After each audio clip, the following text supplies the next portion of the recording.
And finally, if none of the previous key pressed, the servo motor gets stopped. So for that, in else statement, make all digital and motor pins off. Select digital 13 off, same as for 12 and 11.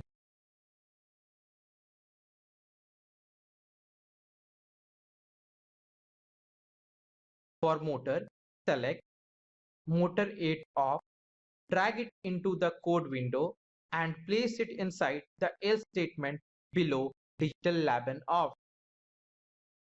Change the pin to 4 and do this for motor pin number 7 also. That's over. We are done with the code. Let's connect the hardware circuit to the Arduino board.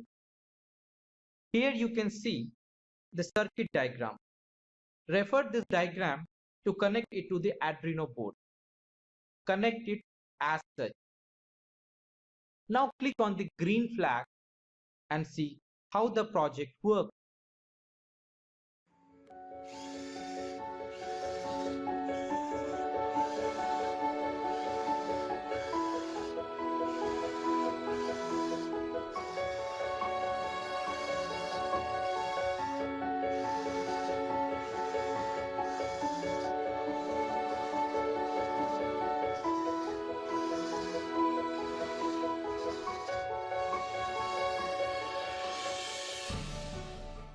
Hope you enjoyed the project.